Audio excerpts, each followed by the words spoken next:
Hello friends, आज मैं आपके साथ शेयर करने वाला हूँ असिस्टेंट डायरेक्टर कॉस्ट का प्रीवियस ईयर पेपर जो कि लास्ट एग्जाम हुआ था यहाँ पे 20 अक्टूबर 2019 में कॉस्ट एंड मैनेजमेंट अकाउंटेंट यानी कि असिस्टेंट डायरेक्टर कॉस्ट की जो वैकेंसी है उसके अगेंस्ट। तो आपको यहाँ पे मैं आज टोटल यहाँ पे 120 क्वेश्चन है। एग्जाम आपको पता ही होगा अभी कमिंग 28 आई थिंक अगस्त 2022 को होने वाला है। तो प्रिपरेशन अगर करना चाहते हैं तो वीडियो को देखें और कैसे क्वेश्चंस आए हुए थे प्रीवियसली वो सारे आपको आइडिया लगेंगे। तो दो पार्ट में लाऊंगा टोटल। यहाँ पे अगर मैं जाऊंगा लास्ट में तो यहाँ पे देखेंगे आपको 120 क्वेश्चंस हैं यहाँ पे, जिसमें फर्स्ट पार्ट में कवर करूंगा, लेंदी हो जाएगा, बट 60 क्वेश्चन आज कवर करूंगा और नेक्स्ट 60 कवर सेकेंड पार्ट में करूंगा जो कुछ ही दिनों में आ जाएगा। तो आइए शुरू करते हैं। यहाँ पे सबसे पहले फर्स्ट क्वेश्चन क्या आया हुआ था उससे रिगार्डिंग यहाँ पे स्टार्ट करते हैं। तो सबसे पहला क्वेश्चन आप देख सकते हैं, the verification of the correctness of cost accounts and of the adherence to the cost accounting plan is termed as. तो ये क्वेश्चन है यहाँ पे पूछा गया, इसका मतलब मीनिंग दिया हुआ है एक टर्म का, और उस टर्म को क्या बोलते हैं। तो यहाँ पे सबसे पहले क्वेश्चन का आंसर है कॉस्ट ऑडिट। तो इस तरीके से कॉस्टिंग इस बार सिलेबस में कुछ direct taxation, indirect taxation, accounting, finance सब कुछ ऐड हुआ है। तो पैटर्न थोड़ा सा चेंज रहेगा, बट ऑब्जेक्टिव टाइप की क्वेश्चन रहेंगे, यानी कि कॉस्टिंग के अलावा भी कुछ क्वेश्चन आप पाएंगे अदर फाइनेंस अकाउंट्स बैकग्राउंड से। इससे पहले हुआ करता था सिर्फ कॉस्टिंग से ज्यादा क्वेश्चन होते थे मोस्टली, सारे वहीं से। अब सेकंड क्वेश्चन यहाँ पे एक कैलकुलेशन है। If x has net present value यानी कि एनपीवी यहाँ पे दिया है 8 लाख का, and project Y has NPV of 12 lakhs, what is the opportunity cost if project Y is selected. तो यहाँ पे एक डिसीजन मेकिंग का छोटा सा क्वेश्चन दिया हुआ है। तो इसमें आपसे पूछ रहा है कि यहाँ पे अपॉर्चुनिटी कॉस्ट क्या होगा अगर एक का एनपीवी 8 लाख है और एक का है 12 लाख। तो सिंपल सा कुछ यहाँ पे आपको पता होगा, जिसकी एनपीवी यहाँ पे नेट प्रेजेंट वैल्यू लोअर होगा उसको हम यहाँ पे ले लेते हैं, या फिर जो भी आपको। तो इसका आंसर जो है 8 लाख यहाँ पे बताया गया है, यानी कि आंसर की के हिसाब से मैं बता रहा हूँ सारे जो आंसर दिए गए थे। अगर आपको कोई डाउट है, अगर किसी क्वेश्चन में लगता है कि नहीं ये आंसर गलत है, तो आप अपने हिसाब से अपने तरीके से उसको करेक्ट कर लीजिएगा। मैं वो फाइनल आंसर की जो था उसके हिसाब से यहाँ पे बता रहा हूँ सारी चीजें जो भी यहाँ पे आंसर है। Third question, in how many years cost of small assets purchase shall be written off, यानी कि जो स्मॉल एसेट्स हैं वो कितने टाइम ड्यूरेशन में as per accounting policy write off कर लिया जाना चाहिए। तो यहाँ पे चार ऑप्शन यहाँ पे दिया हुआ है, 5 in a period in which they were purchased, 7 year और फुल लाइफ ऑफ एसेट्स। तो यहाँ पे करेक्ट आंसर इसका है क्वेश्चन नंबर 3 का B, in the period in which they were purchased, यानी कि स्मॉल एसेट्स का मतलब है सेम टाइम में आप कर सकते हैं। नाउ क्वेश्चन नंबर 4 यहाँ पे दिया गया है, विच one of the following is not an objective of responsibility accounting. तो रिस्पॉन्सिबिलिटी अकाउंटिंग का ऑब्जेक्टिव क्या नहीं है इनमें से, जो चार ऑप्शन दिए गए हैं उनमें से। तो क्वेश्चन नंबर 4 का यहाँ पे जो आंसर है वो है डी, ट्रांसफर प्राइसिंग मैनेजमेंट। तो ये यहाँ पे चार ऑप्शन देख सकते हैं, breaking down of organisational goals into small goals, performance evaluation, prompt correctiveness action. तो इनमें से कौन सा आंसर नहीं सही है वो है डी। तो इसमें से नहीं वाला चीज यहाँ पे बताया गया है। क्वेश्चन नंबर 5 पे आते हैं, among who among the following can not be appointed as a cost auditor. तो ये चीजें आपको, देखो कॉस्ट अकाउंटिंग का पेपर है तो ये सब क्वेश्चन तो जरूर ही आने वाले हैं, तो उसका मीनिंग क्या है, किस पे एप्लीकेबिलिटी है, वो सारी चीजें जरूर पढ़ लीजिएगा। तो यहाँ पे चार ऑप्शन आपको दिए गए हैं, कॉस्ट अकाउंटेंट डिफाइन अंडर, यहाँ पे पूछा कौन नहीं अपॉइंट किया जा सकता। तो ये चीज आपको जरूर पता होना चाहिए। तो क्वेश्चन नंबर 5 का आंसर है D, any graduate certified by the ministry of corporate affairs, यानी कि यह फॉर्म कॉस्ट अकाउंटेंट हो सकता है जो कॉस्ट अकाउंटेंट के मीनिंग में आता है। और ऑप्शन जो ए है 28 कंपनीज एक्ट 2013, इन तीनों में ही वो लोग फॉल करते हैं, वही आएंगे। तो कौन नहीं हो सकता, जिसको कोई भी अपॉइंट कर दे, any graduate certified by the management ministry of corporate affairs. तो ये सारी चीजें जरूर ध्यान रखिएगा, अपॉइंटमेंट, उसका अप्लीकेबिलिटी, डिस्कालिफिकेशन, ये सब पढ़िएगा। उसके बाद यहाँ पे 6 number, as per the Institute of Cost Accountants of India which one of the following is a quality of a good internal control, internal audit, sorry, in good internal auditor. तो यहाँ पे क्वालिटी पूछा गया है, तो 6 number का answer यहाँ पे है राइट एटीट्यूड, सी।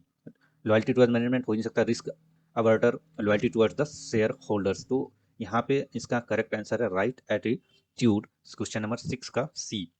उसके बाद यहाँ पे आ जाते हैं क्वेश्चन नंबर 7 पे, विच one of the following is not a type of cost audit. तो इसमें से कौन सा ऐसा ऑप्शन है जो कॉस्ट ऑडिट का टाइप नहीं है, क्वेश्चन नंबर 7, और उसका आंसर है यहाँ पे जो वो है डी। मैं थोड़ा आंसर पे जल्दी बता दे रहा हूँ, बाकी आप यहाँ पे आपको स्क्रीन पे दिख ही रहा होगा क्या क्या ऑप्शन है, तो उसको आप पॉज करके देख सकते हैं मेरे आंसर बताने से पहले। क्वेश्चन नंबर 8 पर अगर आए तो विच one of the following is not a function of A cost auditor. तो कॉस्ट ऑडिटर का क्या फंक्शन नहीं है, उसके लिए यहाँ चार ऑप्शन दिए गए हैं। और क्वेश्चन नंबर 8 का आंसर जो है वो डी है, प्रिपेयरिंग कैपिटल एक्सपेंडिचर बजट।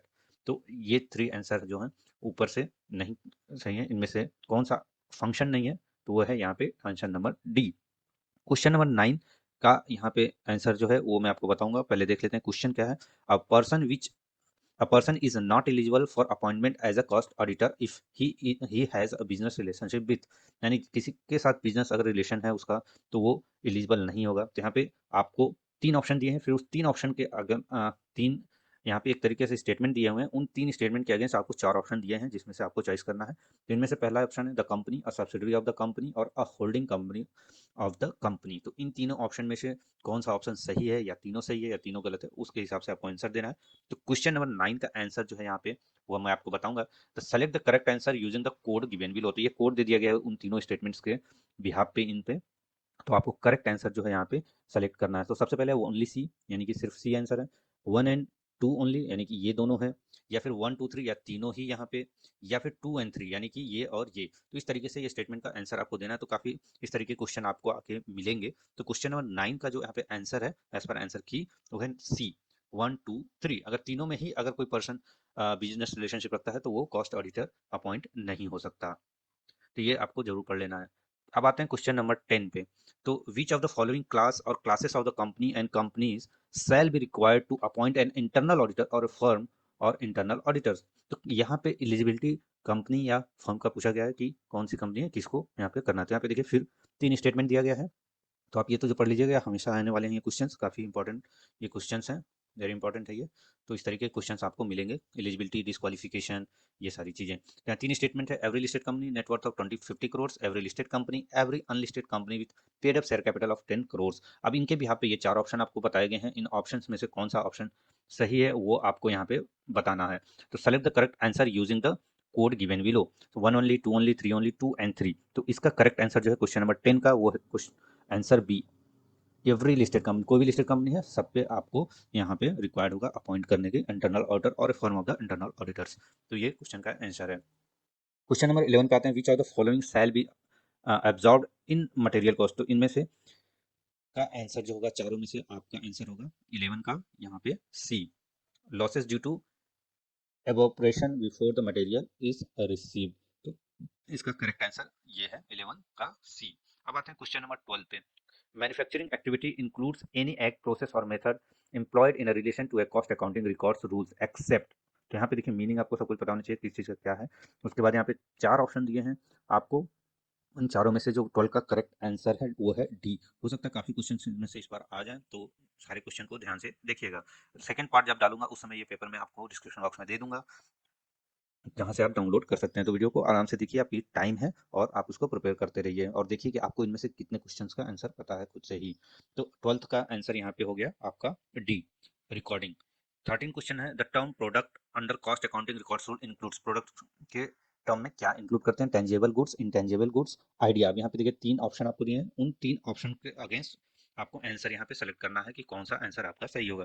तो 13 क्वेश्चन का आंसर जो है करेक्ट वो है 1, ओनली टेंजिबल गुड्स। तो अब आते हैं क्वेश्चन नंबर 14 में। यहाँ पे पूछा गया the cost record shall be maintained in accordance with the, किसके अकॉर्डिंग हम कॉस्ट रिकॉर्ड्स को मेंटेन करते हैं। तो इसका करेक्ट आंसर जो है ये ए है, cost accounting principle and cost accounting standards. तो इसके अकॉर्डिंग हम प्रिपेयर करते हैं कॉस्ट रिकॉर्ड्स को। तो इसका जरूर ध्यान रखिएगा, मीनिंग सब सारी ये सारे आंसर यहाँ पे नहीं है। उसके बाद क्वेश्चन नंबर यहाँ पे आप देख सकते हैं 15 है। Which of the following is not include in the meaning of turnover. तो टर्नओवर के मीनिंग में क्या इंक्लूड नहीं करते हैं। आप नॉर्मली भी अगर आप यहाँ पे ऑडिट या कुछ कहीं जॉब कर रहे होंगे, अगर आप टर्नओवर स्टेटमेंट या कुछ इस तरीके का बना रहे होंगे, तो आपको पता कोई भी टर्नओवर है उसमें हम ड्यूटीज एंड टैक्सेसेस को यहाँ पे इंक्लूड नहीं करते हैं। क्वेश्चन नंबर 15 का आंसर ये है। 16 यहाँ पे पूछा गया form CRA requires cost records to be maintain under specified heading to not include. अब इसमें जो है फॉर्म में क्या इंक्लूड नहीं करते हैं वो पूछा गया है। 16 का आंसर यहाँ पे मैनेजरियल रेमुनरेशन। ये देखिए मैं दो तीन चीज़ें हैं जो बिना देखे हुई आंसर को बता दूंगा। वो कि कुछ चीज़ें होती हैं, आप ऑब्जर्व कर लेते हैं चीज़ों को देख के ही कि हाँ इन चारों में से कौन सा गलत आंसर है, उसको आप टिक कर सके आउट कर सकते हैं। क्वेश्चन नंबर 17 पर आते हैं। Which one of the following is not a requirement of cost accounting rule cost rule applicable to various industry in India. तो इनमें से कौन सा नहीं है? ऑप्शन देखिए यहाँ पे बैक में जाके कौन सा है की जगह कौन सा नहीं है पूछा गया है। तो तीन आंसर इसमें सही होंगे और एक आंसर यहाँ पे गलत होगा जिसे आपको बताना है। तो 17 का यहाँ पे जो आंसर है वो है दी, रिकॉर्ड्स फॉर प्रमोशन। तो ये चीजें हम वहाँ पे इंक्लूड नहीं करते या रिक्वायरमेंट नहीं है। उसके बाद क्वेश्चन नंबर 18 पर आए। तो cost auditors should verify which one of the following areas of work in progress, यानी वर्क इन प्रोग्रेस में किसको वो यहाँ पे वेरीफाई करेंगे। यहाँ पे चार ऑप्शन दिए गए हैं, तो उनमें से आप देखिए यहाँ पे करेक्ट एरिया कौन सा है जिसे वो वेरीफाई करेंगे। तो क्वेश्चन नंबर 18 का आंसर है A, quantity shown in job cards of uncompleted work. उसका क्वेश्चन नंबर 19 है, छोटा सा क्वेश्चन है ये सब। क्वालिटी एश्योरेंस इंक्लूड्स, तो यहाँ पे क्वालिटी एश्योरेंस में क्या इंक्लूड करते हैं, क्वेश्चन नंबर 19 का है answer A, establishing the quality standard. उसके बाद क्वेश्चन नंबर 20 पे आते हैं, कैपिटल राशनिंग रिफर्स टू। तो ये देखिए कैपिटल राशनिंग का यहाँ पे मीनिंग पूछा हुआ है। तो क्वेश्चन नंबर 20 का आंसर है C, a situation where the firm is constrained not to take up all the investment opportunities. अब क्वेश्चन नंबर 21 जो है कैलकुलेशन है, आप एक बार कैलकुलेट करके जरूर देख लीजिएगा। यहाँ पे consider the following information, sales आपको दिया हुआ है, फिक्स कॉस्ट दिया है, वेरिएबल कॉस्ट। अब यहाँ पे पूछा गया how much the sales must be increased for the company to break to even.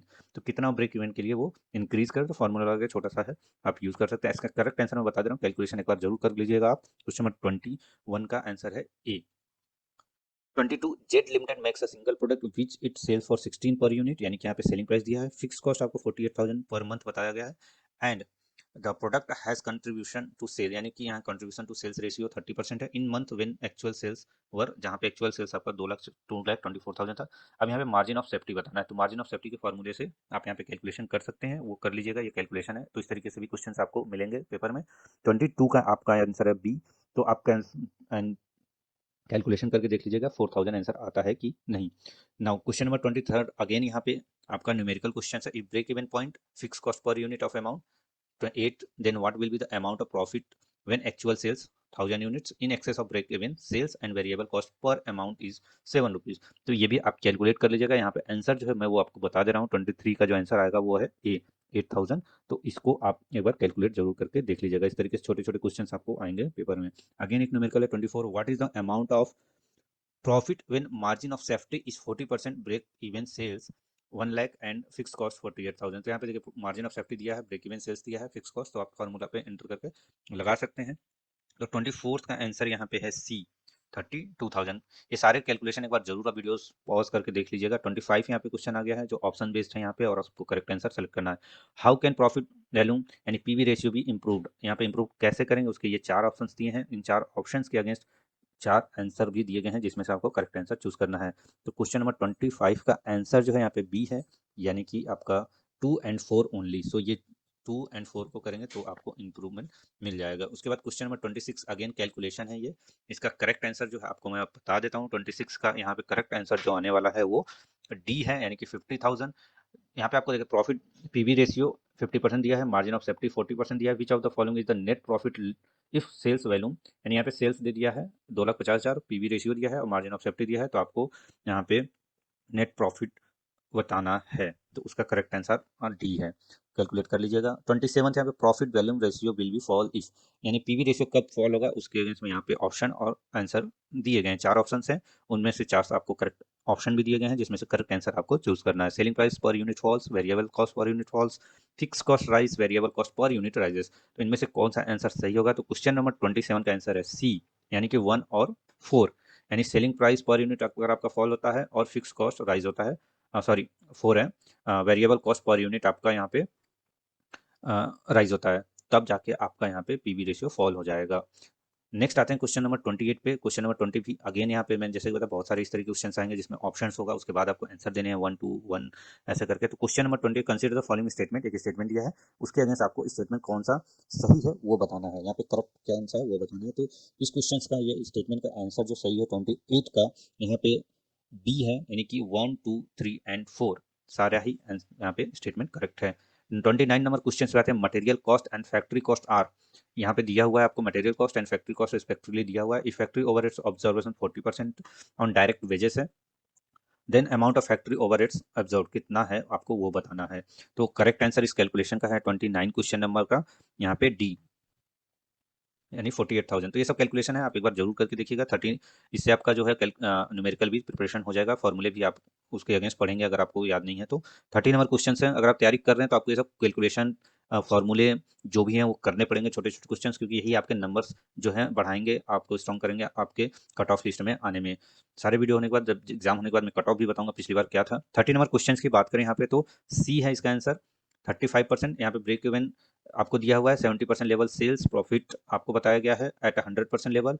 What is the PV ratio, तो पीवी रेशियो आपको यहाँ पे बता देना है, तो फॉर्मूले पुटअप कर देंगे, आपका पीवी रेशियो आ जाएगा 30। क्वेश्चन नंबर 31 पे आते हैं। यहाँ पे 31 क्वेश्चन नंबर जो है यहाँ पे बताया गया है 31 में, margin of safety is affected if. अब यहाँ पे 3 ऑप्शन है, उसके अगेंस्ट यहाँ पे 4 आंसर में दिए हुए हैं, जिसमें से करेक्ट आंसर आपको बताना है कौन सा है। तो क्वेश्चन नंबर 31 का है आंसर डी, 1, 2 एंड 3। अब आते हैं क्वेश्चन नंबर 32, अगेन न्यूमेरिकल है। 2200 units of product required to be sold to earn a profit of rupees 1,36,000 in a monopoly market. The contribution is, यहाँ पे कंट्रीब्यूशन आपको दिया है 2/3 of its variable cost and fix cost of the product is 84,000। Find out the selling price of the option given below. इनमें से आपको बताना है कि कौन सा ऑप्शन सही है, यानी कि सेलिंग प्राइस आपका क्या होने वाला है। तो क्वेश्चन नंबर 32 का आंसर है यहाँ पे बी, 250। तो ये कैलकुलेशन सारे आप खुद से करिएगा, मैं यहाँ पे टाइम नहीं है मेरे पास, मैं एक एक चीज़ का कैलकुलेशन आपको बताऊं, बट अगर आप फ्रेशर अभी क्वालिफाइड हुए हैं तो आप कर सकते हैं ये सारी चीज़ें। अगर आपको टाइम हो गया है तो एक बार आपको सारी चीज़ें रिवाइज करनी पड़ेंगी, अगर आपने फॉर्म भरा है और आप चाहते हैं कि आपका सिलेक्शन हो। 33 यहाँ पे अगेन ये क्वेश्चन दिया हुआ है, जिसका आपको आंसर मैं बता देता हूँ, सी है यहाँ पे 240 रुपीज़। 33 का आंसर यहाँ पे सी है। कैलकुलेशन आप कर लीजिएगा। अगेन न्यूमेरिकल 34, तो न्यूमेरिकल भी बहुत सारे हैं यहाँ पे, जिसके अगेंस्ट आंसर है आपका डी। तो ये पॉज करके वीडियो आप पढ़ के कैलकुलेट। अब क्वेश्चन नंबर 35 की बात करते हैं। यहाँ पे भी एक न्यूमेरिकल आ गया, जहाँ पे 10,000 आपको यहाँ पे स्टैंडर्ड प्रोडक्टिविटी बताया गया, फर्म का क्या है प्रोड्यूस करती है, वहाँ पे इसका सारी कॉस्टिंग बताया गया है क्या है, और इसमें पूछा गया है करेक्ट आंसर आपका क्या होने वाला है। तो इसका आंसर यहाँ पे जो बताया गया है क्वेश्चन नंबर 35 का, वो है यहाँ पे 35 का आंसर ए, 27.5 रुपीज आपका करेक्ट आंसर होगा। कैलकुलेशन जरूर करिएगा। 36 आपका price of product sale necessarily be graduated by the philosophy that it is suitable to help the firms. तो करेक्ट आंसर इसका है 36 का ए, इसका भी ए ही है। और 37 पे आ जाते हैं। क्वेश्चन में एक न्यूमेरिकल दिया हुआ है, जिसका आपको कैलकुलेशन करके बताना है सेलिंग प्राइस क्या होने वाला है। तो 37 का यहाँ पे आंसर जो है वो बताया गया है, जो बी है, 18 रुपीज। क्वेश्चन नंबर 38 पे आते हैं। When production facility sufficient but demand in product limited factor which one of the following is budgetary should be prepare first. तो कौन सा होना चाहिए? 38 का आंसर यहाँ पे है सेल्स बजट, सी। 39 यहाँ पे अगेन न्यूमेरिकल क्वेश्चन के लिए बताया गया है। B limited currently preparing cash budget for 19 in extract from its sales budget from the year shown तो फॉलोइंग सेल्स वैल्यू, ये दिया हुआ है, जिसका आपको कैलकुलेशन करके आंसर बताना है। तो 39 का यहाँ पे आंसर बी आएगा, 728। क्वेश्चन नंबर 40 यहाँ पे method of budgetary varies all activity are evaluated each time और बजट सेट कॉल्ड क्या उसको बोलते हैं। क्वेश्चन नंबर 40 का आंसर यहाँ पे है डी, जीरो बेस बजटिंग। उसके बाद क्वेश्चन नंबर 41 पे आ जाते हैं। To provide all historical which of the following is not responsibility, इसमें से कौन सा नहीं है वो बताना है। तो 41 का आंसर यहाँ पे है B, prevention and development of preparation and development of departmental budget. Question number 42 पे है मास्टर बजट इज प्रिपेयर्ड, किस लिए बनाते हैं उसके बारे में पूछा गया है। 42 का आंसर आपका है A, after preparation of all budget. कब बनाते हैं? After preparation all function budget. 43 numerical है, इसका आंसर बता देता हूं मैं। 43 का आंसर आएगा आपका सी, कैलकुलेट करके जरूर देख लीजिएगा। 44 zero base vesting has been developed on the premises that, क्या है उसका आंसर? 44 का यहाँ पे बी बताया गया है, each manager justified his budgetary request. 45 का क्वेश्चन नंबर है 45, जिसका आंसर यहाँ पे मैं बताऊंगा। इफ द करंट रेशियो आपको बताया गया, नेटवर्किंग कैपिटल बताया गया है, करंट एसेट्स आपको निकालना है, करंट एसेट्स निकालना है। 45 का आंसर आ जाएगा आपका ए, 75,000। 46 क्वेश्चन नंबर है, इसका आपको अगेन न्यूमेरिकल दिया है, मैं आंसर बता देता हूँ, एक बार कैलकुलेशन जरूर करके देखिएगा, क्योंकि बिना कैलकुलेशन के आप बहुत सारे न्यूमेरिकल नहीं कर पाएंगे, जिससे कट ऑफ से आप बाहर हो जाएंगे। तो 46 का आंसर यहाँ पे है बी, कैलकुलेट करके 18% जरूर निकाल लीजिएगा। 47 का आंसर यहाँ पे आपका आ जाएगा, ये भी कैलकुलेशन है। 47 का आंसर आएगा आपका 70,000। 48 trend percentage analysis helps comparing the performance of the company, कौन सा है जो कंपनी के परफॉर्मेंस को कंपेयर करती है, हेल्प करने में कम करती है। 48 का यहाँ पे क्वेश्चन का आंसर है C, over a period of time of the same company. उसके बाद एज पर डीओ पॉइंट, यहाँ पे डीओ पॉइंट एनालिसिस आ गया है, उसका यहाँ पे मीनिंग बताना है, किसका क्या मतलब है इन सब में। वेरेज तो क्वेश्चन नंबर 49 का एक बार जरूर ये इसको ध्यान रखिएगा, डी है। क्वेश्चन नंबर 50 पे आते हैं। As per extended do point analysis, यहाँ पे क्या होने वाला है? तो वेर इज इसमें से कौन सा चीजें बताएगा? हेयर एक्स वाई प्रेजेंट्स, यानी कि एक्स ऑब्लिक वाई क्या प्रेजेंट करता है, यानी कि ये चीज। यहाँ पे ऑप्शन दिया गया है, उसका आंसर आपको बताना है। तो 50 का आंसर यहाँ पे सी है, टोटल एसेट्स अपॉन इक्विटी। उसके बाद क्वेश्चन नंबर 51 पे आ जाते हैं। Budgeted annual sales of the firm 80,000, 25% of sales are on cash basis. If average amount debtors firm is 10 lakh, find out the average collection period. यहाँ पे कलेक्शन पीरियड आपको निकालना है। जो कलेक्शन पीरियड जब निकालेंगे आप, तो 51 का आंसर आ जाएगा आपका 2 मंथ्स, यानी कि बी। बी आपका करेक्ट आंसर है। 52 क्वेश्चन नंबर पे आते हैं। Higher price earning ratio indicates. Higher pricing price race in earning ratio क्या इंडिकेट्स करता है, उसके बारे में पूछा गया। 52 का आंसर आपका हो जाएगा D, higher expected future income of the firm compare to its current income. अब 53 क्वेश्चन नंबर पे आते हैं। If degree of financial leverage इतना है, which of the following will be the interest coverage ratio, यानी कि इंटरेस्ट कवरेज रेशियो आपको यहाँ पे निकालना है। तो फाइनेंशियल लिवरेज, आपका ऑपरेशनल लिवरेज, ये सारे आपको याद होने चाहिए फॉर्मूले, कुछ भी आ सकता है यहाँ पे। 53 का आंसर यहाँ पे है बी, 4 आपका आंसर हो जाएगा। 54 अगेन यहाँ पे देखिए न्यूमेरिकल्स बहुत सारे भी हैं जिसे आपको यहाँ पे न्यूमेरिकल को सॉल्व करने होंगे। आप ऐसे ही असिस्टेंट डायरेक्टर कॉस्ट नहीं बन जाएंगे, आपको बहुत मेहनत करनी पड़ेगी यहाँ पे, फॉर्मूले कैलकुलेशन सब सीखने हैं। 54 का आंसर यहाँ पे हो जाएगा डी 2। नाउ 55 का यहाँ पे आंसर जो है वो भी मैं आपको बता देता हूँ, क्योंकि ये कैलकुलेशन है तो पढ़ने का लॉजिक नहीं, आप वीडियो पॉज करके इसको कैलकुलेट कर सकते हैं। आपके पास अगर ऑलरेडी है तो वहाँ से आप जरूर प्रैक्टिस करते रहिए। इसका भी आंसर आएगा डी 1,80,000। अब आते हैं क्वेश्चन नंबर 56 पे, जहाँ पे एक थ्योरेटिकल है। Which of the following is not an example of multiple और कंपोजिट कॉस्टिंग। तो यहाँ पे कौन सा नहीं है तो आपको बताना है। तो यानी 3 आंसर सही होगा, एक गलत होगा। कौन सा गलत आंसर है 56 का? D, textile industry. अगेन अब 3 क्वेश्चन बचे हैं इस पार्ट के वीडियो के लिए। नेक्स्ट 60 क्वेश्चंस आपको सेकंड पार्ट में मिलेंगे। विच one of the following terms cost is excluded from cost records. Not excluded, यहाँ पे आपको बताना कौन सा एक्सक्लूड नहीं किया गया है।